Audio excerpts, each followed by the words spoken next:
Journey very special అండి. ఎందుకంటే నాకు నా ఫ్యామిలీ ఎంత సపోర్ట్ చేసి నాకు చూశాను. అండ్ ఫ్యామిలీ పక్కన పెడితే నాకు కళ్యాణ్ గారిది వెరీ స్పెషల్ టు మీ అండి. ఎందుకంటే నాకు ఒక ప్రాపర్ గైడెన్స్, ప్రాపర్ ఛానల్ చూపించాను కదా. ఈ పర్టికులర్ ప్లేస్ వెళ్తే నువ్వు కోర్స్ యాక్టింగ్ కోర్స్ చేయొచ్చు అండ్ మూడు చోట్ల పంపించారు. ఒకటి వైజాగ్ సత్యనారాయణ గారి దగ్గర, తర్వాత బాంబే బ్యారిజాన్ గారి దగ్గర, తర్వాత హైదరాబాద్లో అర్ణబ్ విశ్వ గారి దగ్గర పంపించారు. సో ఒక పర్టికులర్ ట్రైనింగ్ అయితే ఇచ్చాను అండ్ అలాగే నన్ను గైడ్ చేసుకుని వచ్చారు. ఈ పర్టికులర్ మాస్టర్స్ నేర్చుకో అండ్ అలాగే ఈ పర్టికులర్ డ్యాన్స్ ఫామ్ నేర్చుకో అని చెప్పి నన్ను ప్రాపర్ గైడ్ చేశాను. అంటే ఆయనకి ఎలాగైతే మిస్ అయిందో ఆ గైడెన్స్, ఆయనకి ఎలాగైతే దొరికిన తర్వాత పెద్దమైన తర్వాత అదే గైడెన్స్ నాకు ఇచ్చారు. So I'm very grateful for the fact. And ఈ 10 yearsలో ఐ లెర్న్డ్ అలాట్ అండి. More than anything the learning experience I have is very very very important for me. చాలా ఇష్టం how to judge a film, how to make a film అని చెప్పి చాలా వరకు ఇన్నసెంట్గా behave చేసేవాడిని. ఇంత ముందర ఎలా పడితే అలా చేసేవాడిని. ఇప్పుడు కాస్త బాధ్యత and thought of conviction towards doing a film and doing character. మా పెద్దమావి దగ్గర నుంచి డిటర్మినేషన్ అండి. ఎట్టి పరిస్థితుల్లో ఏదేమైనా కానీ అది వదులుకోకుండా దాని వెనకాల తిరుగుతూ దాని వెనకాల ఎలాగైనా సాధించాలని చెప్పి చిన్నప్పటితో నేర్చుకున్నాను. మా కళ్యాణమావి దగ్గర కమిట్మెంట్, ఒక పని తీసుకున్నామంటే దాని తగ్గట్టు దాని మీద అవసరమైన కమిట్మెంట్ తీసుకొని దాని తగ్గట్టు మేము పనిచేసాను. సో ఆ కమిట్మెంట్ అనేది మా కళ్యాణమావి నేర్పించారు. అండ్ మా మావి దగ్గర అయితే నవ్వు, అంటే ఏ సిచ్యువేషన్ వచ్చినా కానీ ఎలాగైనా కానీ నవ్వుతూ ఎదిరించు, ఎలాగైనా నవ్వుతూ హ్యాపీగా చూసుకో, అది ఎలాంటి సిచ్యువేషన్ అసలు ఈజీ అయిపోతుందని చెప్పి. సో దట్ వే ఎలాంటి రాదు మా ముగ్గురు బాగా నన్ను గైడ్ చేశారు. బేసిక్లీ నాకు చిన్నప్పటి నుంచి ఆయన దగ్గర పెరిగానండి. ఆల్మోస్ట్ నాకు మా మదర్ మార్కెట్కి వెళ్ళినా, మా మదర్ డ్యాన్స్ క్లాస్కి వెళ్ళినా, మా మమ్మీ నన్ను కళ్యాణమావి దగ్గర పెట్టేసి వెళ్ళిపోయేది. సో ఆయన నాకు దగ్గర నుండి నాకు నేర్పించిన చదువు దగ్గర నుంచి పక్కన పెడితే how to not to give up అండి. అంటే చిన్నప్పుడు ఒక చిన్న ఎగ్జాంపుల్ అండి. నేను చిన్నప్పుడు టెన్నిస్ ఆడేవాడిని. టెన్నిస్ ఆడినప్పుడు ఒక టోర్నమెంట్లో ఓడిపోయాను. దిగులుగా ఇంటికి వచ్చాయి. ఏరా ఏమైందన్నారు. మా ఇలా టెన్నిస్ టోర్నమెంట్లో ఆడాను, ఓడిపోయానంటే నేను నెక్స్ట్ టోర్నమెంట్ ఆడను, అసలు నాకు చిరాకు వచ్చేస్తాను, అసలు టెన్నిస్ ఎవరు ఆడతారు అని చెప్పి నేను కోపడ్డా. అరే నాన్న అలా కోపడకు, టోర్నమెంట్ ట్రై చేయి, try to give your best, ఏది వచ్చినా కానీ తీసుకో. సో అలాగా సరే అని చెప్పి మా చెప్తారని చెప్పి సరే అని వెళ్ళిపోయా. వెళ్ళిన తర్వాత tournament గెలిచా.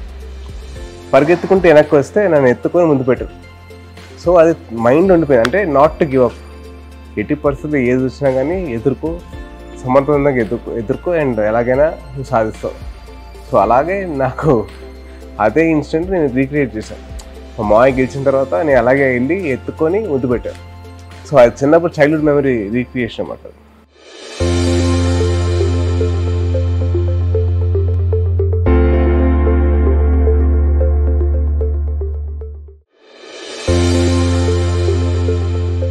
Frankly speaking, more than experience అంటే it was me living in that moment అండి. అంటే మా మావయ్యతో కలిసి ఒక 25 days నేను టైం స్పెండ్ చేయగలిగాను ఒక థాట్ నాకు. అసలు దానిలోనే ఆనందం అసలు మామూలు లేదు. అంటే ఒక ఫోటో తీసుకోవడం కూడా నాకు ఆలోచన లేదు. ఎందుకంటే మా మావయ్యతో పాటు అక్కడ ఉన్నాను, ఒకే ఫ్రేమ్లో ఉన్నాను. నేను ఒకటే చెప్పుకుంటా, అవును రాబాయ్ నేను కళ్యాణ్ గారితో సినిమా చేశాను, మీరు చేశారా, మీరు చేయగలిగారా, ఆ థాట్ వచ్చేసింది నాకు. సో చిన్న గర్వం, ఒక చిన్న నాది, నా ఒక్కరికే దొరికింది నాకు చిన్న ఆనందం. సో అది I did my best and I'm sure. అంటే ఒక గురువుకి గురుదక్షిణ ఇచ్చేంత రేంజ్కి ఎదిగానంటే మామూలు విషయం కదా. అండ్ ఆ అదృష్టం దొరికింది నాకు. I'm very grateful to God అండి, నాకు అదృష్టం కల్పించారు. అండ్ అలాగే మా గురువు గారికి ఆయనతో పాటు నేను యాక్ట్ చేశాను. ఇంకేం కావాలండి, అది బెస్ట్ గిఫ్ట్ కదండి. చాలా గర్వంగా ఉందండి. అంటే ఆయన ఏవైతే శాఖలు ఆయన ఇచ్చారో ఆయనకి ఇష్టమైన శాఖలు, అంటే పంచాయతీ రాజ్ కానివ్వండి, అలాగే పర్యావరణం కానివ్వండి, అలాగే సైన్స్ అండ్ డెవలప్మెంట్ కానివ్వండి, ఎన్విరాన్మెంట్ కానివ్వండి, ఆయనకి ఇష్టం అనమాట. సో డెఫినెట్లీ అవి ఎంతవరకు ఆయన ప్రేమిస్తారంటే ఆయన చదివే పుస్తకాల్లో కానివ్వండి, ఆయన చేసే పనుల్లో కానివ్వండి, ఇవన్నీ ఇన్కల్కేట్ ఉంటాయి. అండ్ ఆల్సో పర్టికులర్ ఆయన ఇంట్రో సాంగ్స్ తీసుకుంటే ఎక్కడో చోట they always have something to do with environment కానివ్వండి, అండ్ అలాగే సైన్స్ అండ్ డెవలప్మెంట్ గురించి కానివ్వండి, అండ్ ఆల్సో లైక్ పంచాయతీ గురించి కానివ్వండి, ఆయన ఎక్కడో ఇన్కల్కేట్ చేసుకుంటూ వెళ్ళిపోయారు. ఇది అవసరమా, ఇది అవసరం లేదా అని చెప్పి చెప్పుకుంటూ వెళ్ళిపోయారు. అండ్ అలాగే ఆయన సినిమాల్లో చాలా వరకు విలేజ్ బ్యాక్ డ్రాప్లో ఉండే సినిమాలు కొన్ని ఉన్నాయి. సో దాంట్లో ఆయన డైలాగ్స్ ఈ గాలి ఈ నేల కానీ ఇది అందరిది సమానం అని చెప్పి ఆయన చెప్తుంటారు. నేల, నీరు, నిప్పు, గాలి, ఆకాశం ఇవన్నీ అందరివి. నీ అప్పసొత్తు కాదు, నీ సార్ అప్పసొత్తు కాదు. అర్థమైందా? ఆయన ఐడియాలజీ ప్రకారంగా ఇచ్చారేమో అని చెప్పి అనిపిస్తుంది. And I feel that he is doing a very very good job అండి. సార్ ఒకటి I want to request to all the audience and all the people that for watching this video, దయచేసి మీరందరూ helmet ధరించండి. Bike ride చేసినప్పుడు please వేరే helmet. That is because నేను suffer అయ్యాను, నా ఎంత సఫర్ అయ్యాను నేను తెలుసు కాబట్టి నేను చెప్తున్నాను మీకు. దయచేసి అందరూ హెల్మెట్లు వేసుకోండి. కార్తో లేవాళ్ళు సీట్ బెల్ట్ మాత్రం పక్కాగా వేసుకోండి ప్లీజ్. మీ మొత్తం మీ ఫ్యామిలీ అందరూ మీకోసం వెయిట్ చేస్తాం, ఎదురు చూస్తూ ఉంటాం. అండ్ సెకండ్ వచ్చేసరికి అబ్యూస్ అండి, చైల్డ్ అబ్యూస్. అంటే మా ఫ్యామిలీ మీద చాలామంది అబ్యూస్ చేశారు. కానీ ఆ టైంకి మా కళ్యాణ ఆశయం గొప్పది, ఆయన ఆలోచన గొప్పది కాబట్టి ఆయన ఏమొచ్చినా కానీ ఆయన ఎదుర్కొంటున్నారు.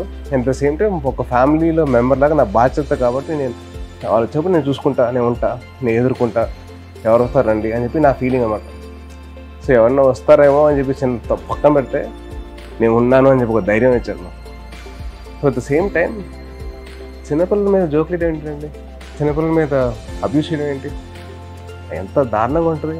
అంటే ఒక పేరెంట్కి అర్థమవుతుంది ఆ బాధ. మా ఫ్యామిలీలో అయింది కాబట్టి నాకు ఆ బాధ అర్థమైంది. ఒక చిన్న పాప మీద కమెంట్ చేసి ఇవ్వడం, నేను ఎందుకు రియాక్ట్ అయ్యానంటే ఆ బాధ నాకు తెలుసు. 24 hours వెయిట్ చేశాను for any women's activist or for any child protection society to react or any channel, media channel to pick up this particular issue and fight. ఎవరు ఒక్కరు కూడా రాలేదండి. అంటే ఏముంది జోకే కదా అని చెప్పి అందరూ అనుకుంటారు, బట్ అన్నిటినీ ఈజీగా చేస్తారు and making it very normalise చేస్తారు jokes. Child abuse is something which is not even a funny thing or a joke. It's a very serious offence. And I really want the internet users or the mobile users to actually have the thought of actually being responsible about their words or their actions. అంటే వాళ్ళు ఏది పడితే అది మాట్లాడడం అనేది correct కాదు. చాలా బాధ్యతగా వాళ్ళు వాడాలి నెట్. ట్విట్టర్ కానివ్వండి, ఇన్స్టాగ్రామ్ కానివ్వండి, కమెంట్స్ పెట్టినప్పుడు వాళ్ళు చూసుకోవాలి, ఆలోచించాలి. నేను కానీ ఆ ప్లేస్లో ఉంటే నాకు ఎలా ఉంటుంది, లేదా మా పేరెంట్స్ అక్కడ పెడితే వాళ్ళకి ఎలా ఉంటుంది, లేదా మా తమ్ముళ్ళు లేకపోతే మా అన్నయ్య పెడితే ఎలా ఉంటుంది. ఒక చిన్న థాట్ పెడితే అట్లాంటి కమెంట్స్ రావాలి.